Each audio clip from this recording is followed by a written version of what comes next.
Hörmətli tamaşaçılar, Patriot Newsun növbəti buraxılışı efirdədir. Sizlərlə mən Ceyhun Əliyevdir. Əziz dostlar, istərdim verilişimin əvvəlində hər birinizi Ramazan ayı ilə əlaqəli təbrik edəm, oruçlarınızın qəbul olunmasını, dualarınızın qəbul olunmasını o bir Allahdan arzu edəm. Bugünkü verilişimiz gördüyünüz kimi Mirzə Şəfi Vazeh adına parkın ətrafında olan bulaqlarla əlaqəli olacaqdır. Nəzərinizə çatdırmaq istəyirəm ki, bir neçə həftə bundan öncə buradan veriliş hazırlamışdıq ki, kranlar yoxdur, kranlar yerinə tüy çalınıbdır. Lakin bir daha biz göstərdik ki, əgər həmrəy olarıqsa da, birlikdə olarıqsa da bu problemləri aradan qaldırarıq. İctimai rəylə yerli rəhbərliyin əlaqəli işinin nəticəsi oldu ki, indi sizə təqdim edəcəm. Həmin kranlar bərpa olunubdur və Gəncə sakinlərinin, necə deyərlər, qonaqlarının istifadəsinə verilibdir. Bax, gördüyünüz kimi bir daha göstərirəm, kranlar dəyişirilibdir. Bax, burada. Əvvəlcə burada biz sizə təqdim eləyəndə tüy çalınmışdı. İndi ancaq aidiyyəti qurumlar tərəfindən bu problem aradan qaldırıldı. İndi əsas məqsəd nədir? Əsas məqsəd ondan ibarətdir ki, biz bunları qoruyub saxlamalıyıq.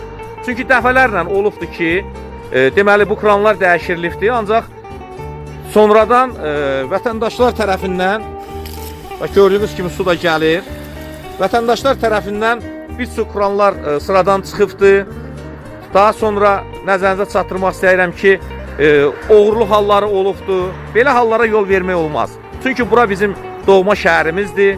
Biz burada olan hər bir əmlakı qoruyub saxlamalıyıq. Çünki bütün bu şərait bizim sakinlərimiz üçün yaradılıbdır. Bax, görürsünüz, insanlar buradan rahat suyu götürürlər. Burada da kranlar hamısı dəyişirilibdir. Bu sevindirici bir haldır.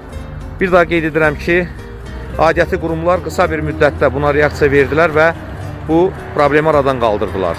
Və mən də öz növbəmdə bir daha Gəncə sakinlərinə müraciət edirəm ki, bax, yaradılmış şəraiti qoruyub saxlamalı. Əgər hər hansı bir vətəndaş tərəfindən kranların sındırılması nəzərinizə çarparsa da onun qarşısı alınmalıdır. Yəni bunları qoruyub saxlamalıyıq. Mirzə Şəfi Vazeh parkındakı təmizlik də göz oxşayır. Gördüyünüz kimi, bax, burada yüksək səviyyədə təmizlik işləri aparılıbdır. Oturub istirahət eləmək olar, ailəvi. Və yaxınlıqda da gördüyümüz kimi bir daha qeyd edirəm, bulaq da artıq kranları bərpa olunubdur, rahat oturub su içmək olar. Hörmətli tamaşaçılar, bugünkü verilişimiz sona çatır. Bir daha qeyd etmək istəyirəm ki, verilişimiz sizlərə Gəncə şəhərindən Mirzə Şəfi Vazeh adına parkın ətrafında